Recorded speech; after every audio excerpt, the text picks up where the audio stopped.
2014년 브라질 월드컵, 한국 축구의 암흑기를 알리는 신호탄. 2014년 브라질 월드컵은 한국 축구 역사상 가장 충격적인 사건 중 하나로 기록되었습니다. 16강 진출을 목표로 했던 태극전사들의 꿈은 허무하게 무너졌고, 그 과정에서 드러난 여러 문제점들은 한국 축구계 전체를 뒤흔들었습니다. 이 대회는 여러모로 의미가 있었습니다. 손흥민이 처음으로 월드컵 무대를 밟았고, 2002년 4강 신화의 주역 안정환이 해설위원으로 새로운 도전을 시작했죠. 하지만 아무도 예상하지 못했던 사건들이 연이어 터지면서 축구팬들은 충격에 빠졌습니다. 안정환의 폭발적인 해설, 그 이면에 숨겨진 진실. 안정환은 해설위원으로서 전문성과 재치를 인정받았지만 벨기에전에서 그의 태도가 급변했습니다. 평소의 침착함은 온데간데없고 선수들을 향한 질책이 이어졌죠. 늦어요. 어피 패스를 할 거면 왜 드리블로 시간을 뺏겨 수비수들이 자리 잡게 만드냐 는 등의 발언이 쏟아졌습니다. 경기가 끝난 후에도 안정환의 분노는 수그러들지 않았습니다. 함께 중계했던 김성주 아나운서가 인사할 때도 그는 눈을 감은 채 화를 억누르고 있었고, 옆에 있던 송종국 역시 무서운 표정으로 분노를 참는 모습이 카메라에 포착되었습니다. 시청자들은 안정환의 상태가 너무 좋지 않아 보여 불안해했습니다. 해설 데뷔 전부터 이런 모습을 보이니 혹시 퇴출당하는 것은 아닐까 하는 걱정까지 나왔죠. 하지만 그의 분노 뒤에는 단순히 경기 결과 때문만이 아닌 더 깊은 사연이 숨어 있었습니다.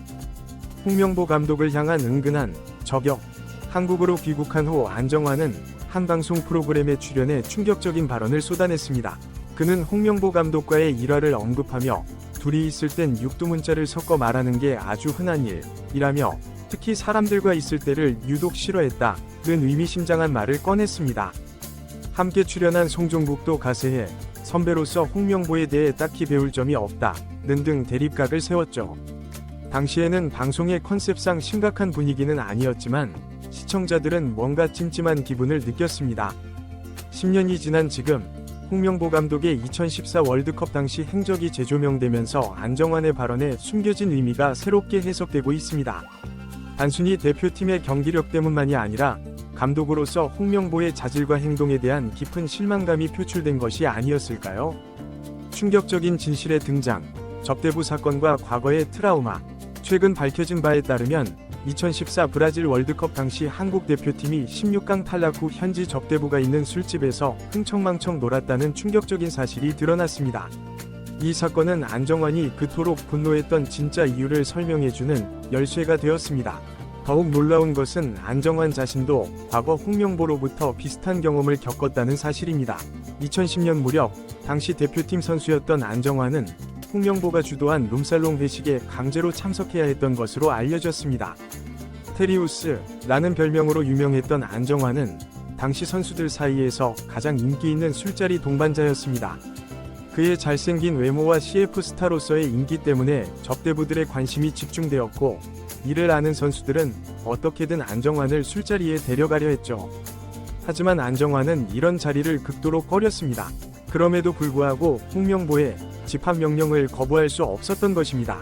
심지어 유상철 선수와 함께 가장 어린 축에 속했던 안정환은 그 자리에서 애교와 장기자랑까지 해야 했다고 합니다. 시간이 흘러 안정환은 이런 자리를 빠져나가려 노력했지만 결국 대부분의 선수들은 홍명보가 마련한 자리로 돌아갔습니다. 당시 언론은 이를 밤에도 잠들지 않는 홍명보의 카리스마라고 미화했지만 실상은 강압적이고 부적절한 행태였던 것입니다. 축구협회의 구조적 문제와 계속되는 악순환. 이런 문제의 근원에는 한국 축구협회의 구조적인 문제가 자리 잡고 있었습니다. 2010년 남아공 월드컵 이후 조광래 감독 경질 사태에서부터 시작된 악순환은 계속해서 이어졌습니다. 축구협회는 제대로 된 분석과 대책 없이 감독을 경질하고 최강희 감독을 반강제로 선임하는 등 무책임한 행태를 보였습니다. 이는 결국 2014년 브라질 월드컵에서의 참패로 이어졌고, 홍명보 감독의 리더십 부재와 맞물려 최악의 결과를 낳았습니다. 안정환을 비롯한 많은 축구인들이 이런 상황에 대해 분노하고 실망한 것은 당연한 일이었습니다. 특히 안정환에게는 과거의 트라우마와 겹쳐지면서 더욱 큰 충격으로 다가왔을 것입니다. 변화를 위한 움직임과 축구팬들의 반응. 최근 이 사건들이 재조명되면서 한국 축구계에 대한 비판의 목소리가 높아지고 있습니다. 축구협회는 홍명보를 다시 감독으로 선임했지만 이에 대한 팬들의 반발은 거셉니다. 특히 처음으로 이 문제를 공론화한 박주호 선수에 대한 징계 움직임에 팬들은 크게 반발하고 있습니다. 많은 이들이 이천수와 안정환 등 원로 선수들에게 박주호를 지켜달라고 호소하고 있는 상황입니다. 이제 한국 축구는 중대한 갈림길에 서 있습니다. 과거의 패단을 청산하고 새로운 미래를 향해 나아갈 것인가, 아니면 여전히 구태의연한 관행에 안주할 것인가. 축구 팬들은 변화를 갈망하고 있습니다. 결론, 한국 축구의 미래는 우리 손에 달려있다. 2014년 브라질 월드컵은 한국 축구의 민낯을 적나라하게 보여준 사건이었습니다. 하지만 동시에 이는 변화의 계기가 될 수 있습니다. 안정환을 비롯한 많은 축구인들의 용기 있는 발언과 팬들의 지지는 새로운 희망을 보여주고 있습니다. 앞으로 한국 축구가 나아가야 할 길은 분명합니다. 투명하고 공정한 시스템을 구축하고 실력과 인성을 겸비한 지도자를 영입하며 선수들의 권리를 보장하는 것. 이를 통해 우리는 다시 한번 2002년과 같은 영광의 순간을 맞이할 수 있을 것입니다. 축구팬 여러분, 우리의 관심과 응원이 한국 축구를 변화시킬 수 있습니다. 과거의 잘못된 관행에 대해 목소리를 내고 긍정적인 변화를 지지해주세요. 우리 모두의 힘을 모아 한국 축구의 새로운 역사를 써나갑시다. 이 사건을 계기로 한국 축구가 한 단계 더 성장하기를 바랍니다. 진정한 스포츠 정신과 페어플레이 정신이 살아있는 축구, 팬들에게 자부심과 감동을 줄 수 있는 축구를 만들어 나가는 것. 그것이 바로 우리가 꿈꾸는 한국 축구의 미래입니다.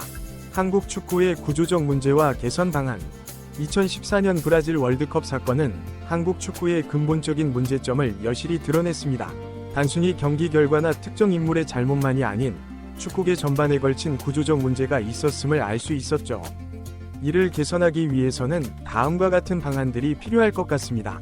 1. 투명한 인사 시스템 구축. 축구협회의 네포티즘과 폐쇄적인 인사 시스템은 오랫동안 문제가 되어 왔습니다. 능력 있는 인재들이 제대로 된 평가를 받지 못하고 인맥에 의해 중요한 자리가 결정되는 일이 비일비재했죠. 이를 개선하기 위해서는 객관적이고 공정한 평가 시스템을 도입하고 외부 전문가들의 의견을 적극 수렴해야 합니다. 2. 선수 인권 보호 강화. 과거 선배들의 강압에 의해 어쩔 수 없이 부적절한 자리에 참석해야 했던 선수들의 사례는 더 이상 반복되어서는 안 됩니다. 선수들의 인권을 보호하고 건전한 팀 문화를 만들어 나가기 위한 제도적 장치가 필요합니다. 예를 들어 선수들을 위한 상담 창구를 마련하거나 인권 교육을 의무화하는 등의 방안을 고려해 볼 수 있겠죠. 3. 그래스루츠 축구 발전. 한국 축구의 미래를 위해서는 엘리트 선수 육성뿐만 아니라 전국의 모든 어린이와 청소년들이 축구를 즐길 수 있는 환경을 만들어야 합니다. 학교와 지역사회를 중심으로 한 축구 프로그램을 활성화하고 누구나 쉽게 축구를 배우고 즐길 수 있는 기회를 제공해야 합니다. 4. 축구 전문가 양성 시스템 개선. 감독, 코치, 심판 등 축구계의 다양한 전문가들을 체계적으로 양성하는 시스템이 필요합니다. 해외의 선진 사례를 벤치마킹하여 우리 실정에 맞는 교육 프로그램을 개발하고 지속적인 재교육을 통해 전문성을 높여나가야 합니다. 5. 팬들과의 소통 강화. 축구협회와 구단들은 팬들과의 소통을 더욱 강화해야 합니다.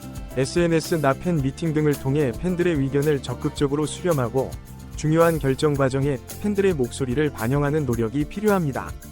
변화의 주역들, 새로운 세대의 등장. 2014년 이후 한국 축구계에도 새로운 바람이 불기 시작했습니다. 과거의 패단을 극복하고 새로운 미래를 만들어가려는 젊은 세대들이 등장한 것이죠. 대표적인 예로 손흥민을 들 수 있습니다. 그는 세계 최고의 리그인 프리미어리그에서 활약하며 한국 축구의 위상을 높였을 뿐만 아니라 그라운드 안팎에서 모범적인 모습을 보여주며 많은 이들에게 귀감이 되고 있습니다. 또한 황희찬, 이강인 등 젊은 선수들도 유럽 무대에서 활약하며 한국 축구의 미래에 대한 희망을 보여주고 있습니다. 이들은 단순히 실력뿐만 아니라 프로 정신과 인성 면에서도 높은 평가를 받고 있어 앞으로 한국 축구를 이끌어갈 새로운 리더로 기대를 모으고 있습니다.